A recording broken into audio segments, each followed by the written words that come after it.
Kia ora, and welcome to today's episode of the DisruptED interviews. Now, today we've got something a little bit different. She's a local voice, but she's also a bit of a global voice in terms of her sort of experience and perspectives when it comes down to what education looks like in the time of lockdown. So today I'd love to welcome Rowena Speed. Rowena Speed is with the Think Global Schools, and I'll get her to explain exactly what that is, because she'll do a way better job than I will, and she can tell you a little bit about that context. So welcome, Rowena. How are you? Well, yeah, so Think Global School is a travelling boarding school, and we have a fully project-based curriculum. Our mission, I guess, is to create students that are curious and knowledgeable about the world and motivated to make meaningful change. So that's what we do. Our curriculum is split up into around 50% of our time is spent, our students spend during doing like teacher-led modules. So these are where we provide a bit more structure for them, and then the rest of the time they have personal projects that they create completely on their own with a little bit of mentoring from us. So tell us a bit more about this travelling boarding school idea. So you have no one physical campus that is Think Global Schools. Say over the last sort of 2-3 years, what sort of places have you been and how long do you stay in each place? So our staff spend about 8 weeks in each location and our students spend 7. So the staff generally fly in a week earlier than the students, and we do the just kind of logistical stuff. We do a lot of like forward planning first, but we set up all the kind of safety things for them in that first week, while we also run online learning for them at home, which is giving them kind of an introduction to the country and to the module that they're going to be doing. And then we're there running the modules with them for 7 weeks. And then we usually have a showcase at the end of the term where they show their work and share it with the local community. And then we all fly home for between 5 and 6 weeks back to our home countries. And so we're mostly working out of hotels and like co-working spaces a lot of the time. And if we can integrate with other schools, we do. But we found that that's a bit of a challenge, just to kind of mix, not necessarily, sometimes it's mixing our culture with their culture, but mostly it's just like logistical things. Yeah, really challenging, particularly when schools have existing structures and ways of working.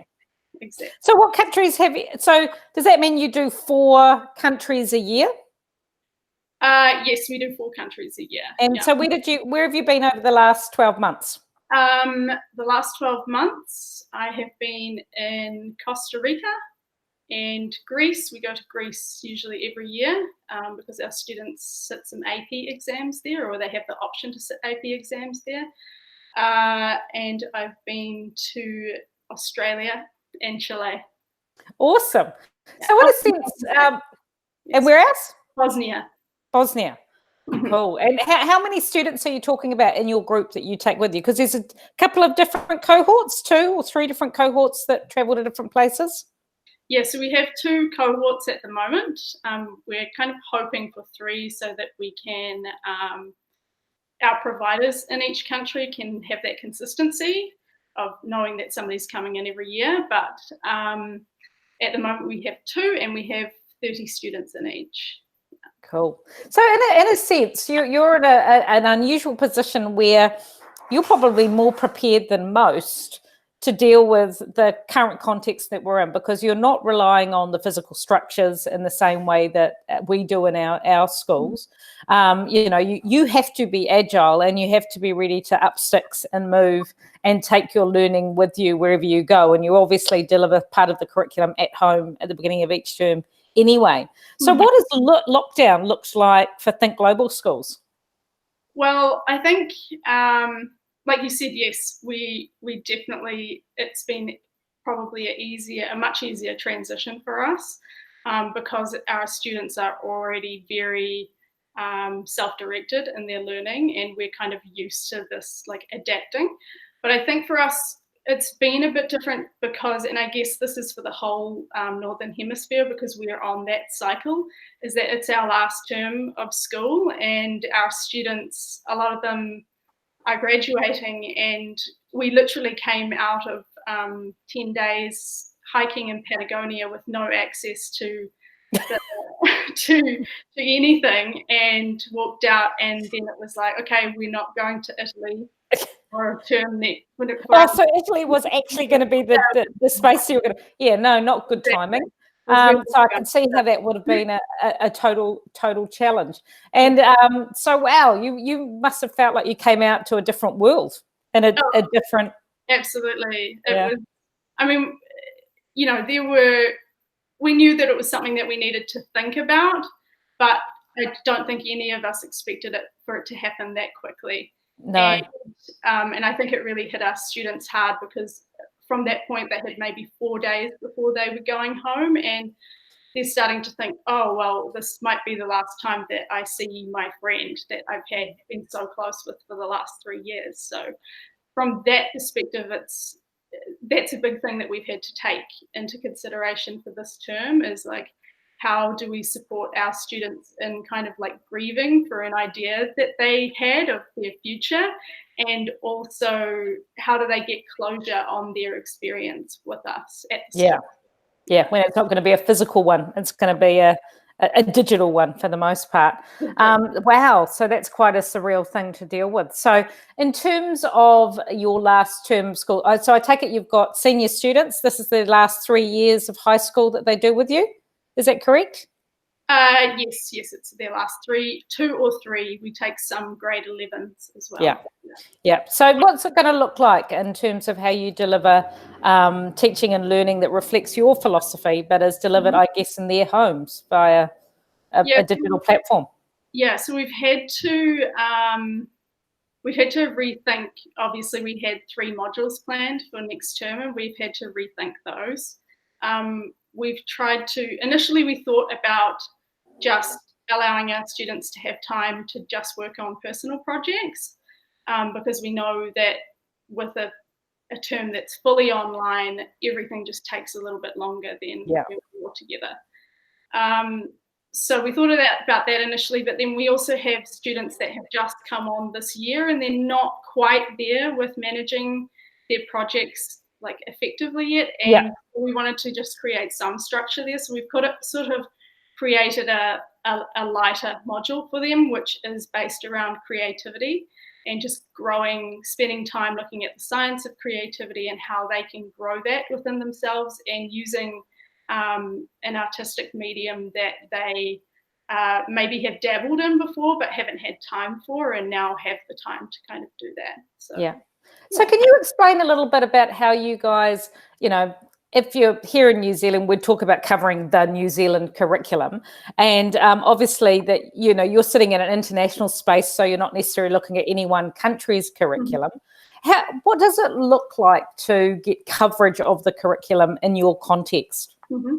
So we have a similar-ish system to NCEA in that we have a set of learning targets, or like learning outcomes, that students have to meet at a certain level of mastery. So we have 3 levels. So it's like novice, which is just like I can repeat back to you what I've learned, and then specialist is like applying, and so it's all based on those levels. And so we have that, and they have to kind of meet a certain number at a specialist level in order to graduate. Plus we have some special projects that they have to complete as well. Like they have to do a mastery project, which is where they actually create their own learning targets, and they have to show that they have met them at a mastery level, which is where they're creating or teaching. We also have a service learning project, which is based in their home community, where they have to really thoroughly investigate a problem in their own community from using like a systems thinking perspective. and then come up with a solution that makes sense for them personally, using their own personal skills, but also skills that they've developed through their time at our school. And I think that's all of them. So when they are being assessed against those sort of different standards or qualifications, are they presenting evidence of that in a portfolio through the work that they've done? They don't sit exams for those things, do they? They present the evidence and they get assessed against the standards. So that's you could see that could present some quite creative solutions. I'm thinking to the situation that we're here in New Zealand, where people will be looking for, I think, creative solutions to supporting our students to complete NCEA. And I can see that there could be opportunities in learning from the work that you guys have done with these integrated modules and projects that, some of them are quite teacher-led and some of them are more passion and student-led, could present real opportunities for people to gather evidence for internal standards for some NCEA standards and subjects as well. Yeah, definitely. I think the fact that, our students have, over time, it takes really about a year for them, because we're getting students from countries that have extremely traditional. Yes, and they've been really directed. Much more traditional than New Zealand, and so it does take them some time, but once they understand how that system works, they really know how to put those pieces that they need together and really create their own learning and just be really passionate about it. And those kind of requirements that we have are really just secondary. They just kind of happen. So one thing I've really noticed here, and it's become really obvious when we've been throwing our students into this online space all of a sudden, is that the power of students having agency and the power of students being able to be more self-directed. What is it that Think Global does in that first year with your students to develop that sense of agency and being able to manage their own learning? What, are there sort of some tips and tricks and strategies that you've developed to do that? Yeah, we one big part of our program is called the rite of passage. We kind of talk about, I know it sounds very ritualistic, and we do call ourselves a cult at sometimes.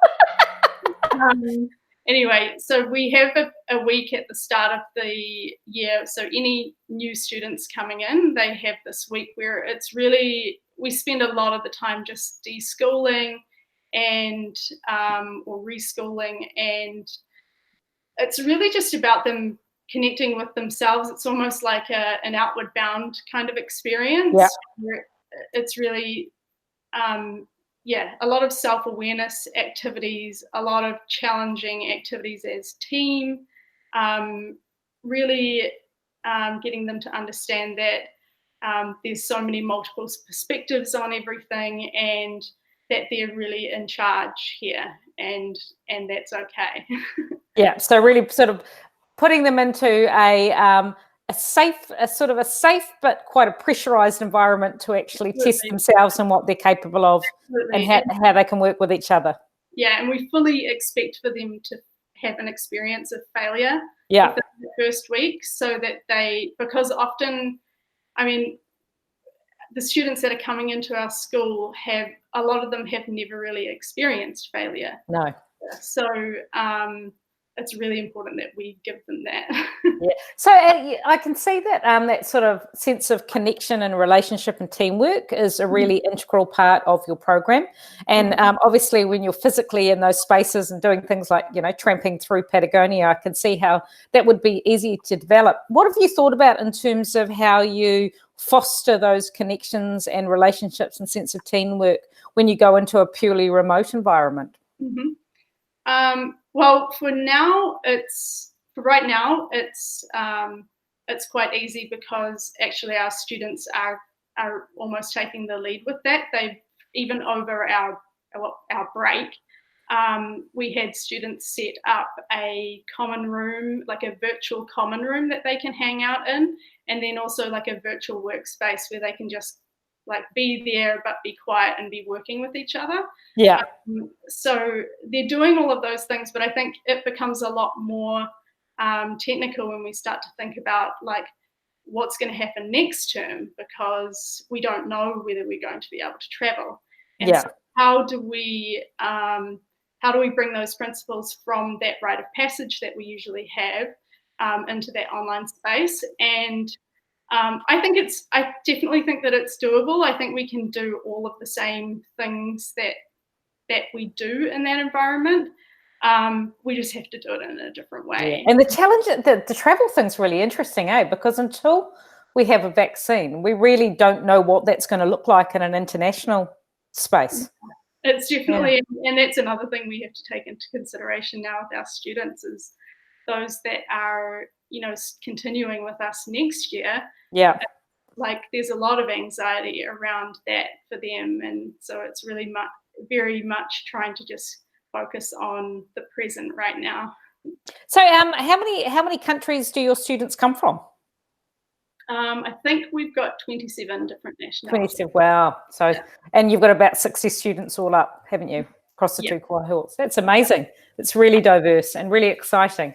And so what are your biggest takeaways and learnings that you think you've gained from being at Think Global Schools that you think is going to serve people in the virtual online spaces now? Because to a degree you've done that.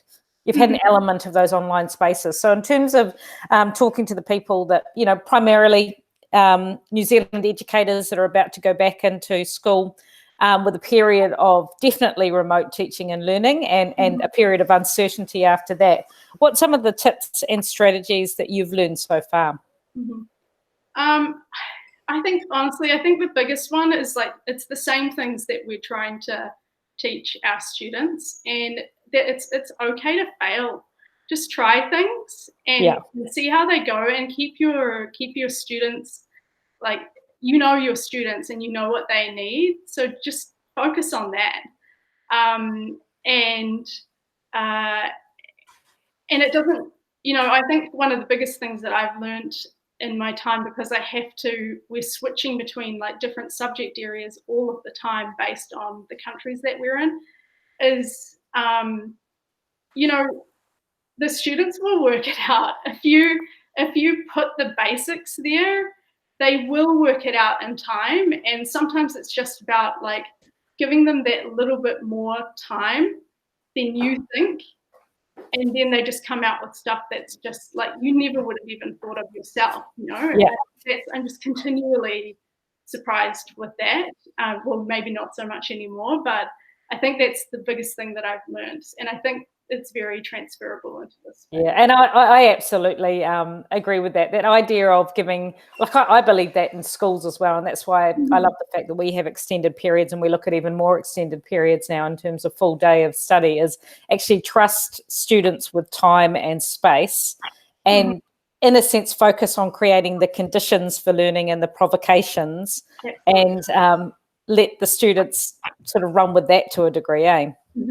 Yeah. It's hard. It's so hard. Like when I first, like, I'm a bit of a control freak. I'll tell you that. And it was a big learning curve, but I think it's just made me a much, much better educator at the end of the day. And how are you fostering relationships with your students online at the moment? So we have advisory groups. So we're meeting with our advisees every week. And we're actually meeting with parents this term as well. We usually send just weekly emails to parents, but since they have a much better, they're with them. When they're in partnership really this term, aren't they? They can tell us about like how they're really doing, and we can tell them where they're at in terms of like from the work side, I guess. So yeah, we meet with our students, and we have a program called Inside Out, which is like our social emotional learning. So they're doing some activities as part of that on the stuff I mentioned around like grief and closure. And they're bringing that up into those advisory meetings as well, so that we're talking through that as well. So where's the best? I'm sure there's going to be a number of people that will have listened to this today and be wanting to find out a bit more about Think Global Schools and the work that you're doing. What's the best way for them to find out more? Best way is to just go to our website, which is thinkglobalschool.com. Awesome. And can you tell us, do you know the name of the qualification framework you use? Because it's an international one, isn't it?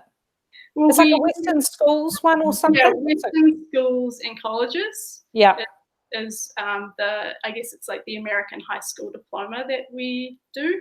And then we kind of translate our courses. We translate our modules into their courses. Yeah. Awesome.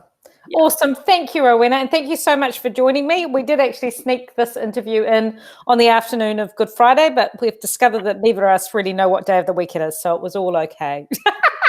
Thank you so much for joining us today, Rowena. I'm just going to end the interview there.